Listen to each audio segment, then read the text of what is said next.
The Monastery of Christ in the Desert, a walk and talk featuring Brother Liam and layman George and cameraman John.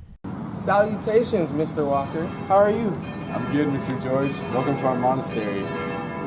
Why are those bells ringing? Bells are ringing because Mass is about to start at 6 a.m. Usually our day starts at 4 a.m. 4 a.m.? Don't you think that's pretty early? No, not for us. Usually we're all in bed by 7:30. Well, that sounds bad. We get up at 4 a.m. for the lauds, which are basically just choir chants, psalms recitings, and different prayers. What takes place here after that? After the lauds, we usually do Mass and offer the Holy Eucharist along with the Mass, of course. Is that what we're attending right now? Yes, we're attending that right now. What takes place after Mass? After Mass, we usually break into a chapter meeting in which we will get our various duties for the day. What do your duties look like today? Today I'm going to be tending the garden and doing some landscaping work. Do I have to join you in your task? No, George, you don't have to join me.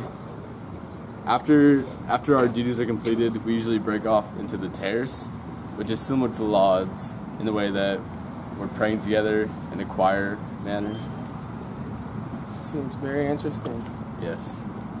After the terrace, we usually break off into our classes, in which we can learn various things from biblical analysis or studying saints like Saint Benedict. What takes place after classes? After classes, many of the monks will go into a period known as the sext, which is similar to the terrace and the lauds, another group prayer sort of activity. That's interesting. And after that, what happens here? After that, many of the monks, we can go to lunch. It's an optional lunch, and many of the monks during this time of Lent will skip it actually for fasting purposes. Brother Walker, what do you do after lunch? After lunch, there's a special period known as none. During this, many of the monks will gather together and pray, specifically the Lectio Divina. Also, Eucharistic adoration is offered. What comes next on the schedule? After this, we go into our Vespers, which is like the lauds, the sext, and the terrace, in which we gather together and pray more. And finally, after this, our day comes to an end. We can do what we want. Supper is usually offered. We usually head in about 7:30 and go to bed. Brother Walker, what's your vocation story? What called you to Christ? Personally, I took a great interest in individual unity with God, and many of these ideals are upheld by Saint Benedict. Once I started learning more about Saint Benedict and the rule of Saint Benedict, which includes stability, obedience, and chastity, I realized that in order to find individual unity with God, the Monastery of Christ in the Desert was the place for me. I haven't been to church in a while. Is this Mass anything like the ones in urban areas? Well, the Mass that you're typically used to is not going to be like the ones we're about to go to. Usually at our Masses, there's a lot of communal activities, including chanting, psalm recitings, stuff like that. Man, I really love the monastery at the Christ of the Desert. Do you think I could ever visit more frequently? At the Monastery of Christ in the Desert, we do offer retreats, so you and your family could come over. You could stay in the guest house we offer and be in some of our day-to-day activities.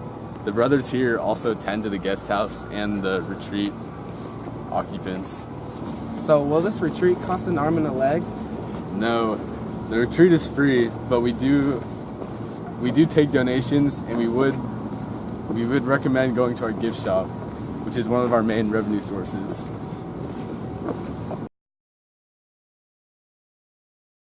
Here Brother Liam and layman George journey to Mass, preparing themselves through quiet prayer and peaceful hearts, a method that which Benedictine monks use often to be ready for Mass.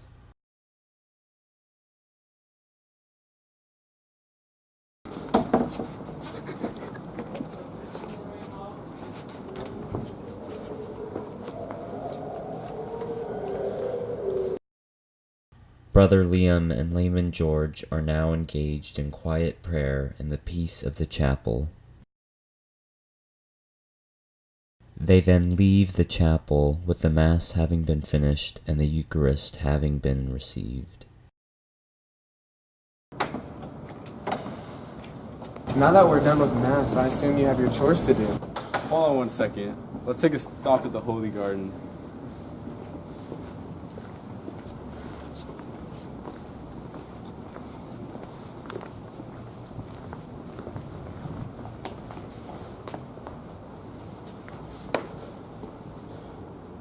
I feel like this place is very special and can be used by people who are trying to find love and unity with God. Would you Yes. agree? The individualistic atmosphere of this place has allowed me to find new meanings in my personal relationship with God. The visit to the monastery really impacted me. Do you think I too can become a brother? Well, George, if you have this vocation or calling, you definitely could.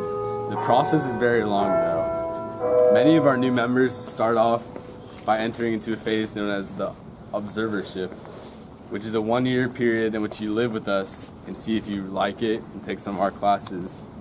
Next, you go into the postulancy. During the postulancy, you become more intertwined with our day-to-day life. You follow our schedule, you take on more responsibilities. After the postulancy comes the novitiate. During this period, you'll pick up your own monastic name. You'll also learn more about our psalms, our chants, and the religious virtues we uphold. Thank you for spending the day with me and showing me what goes on here. Thank you for coming by, George. It's good to see you. Hope to see you again.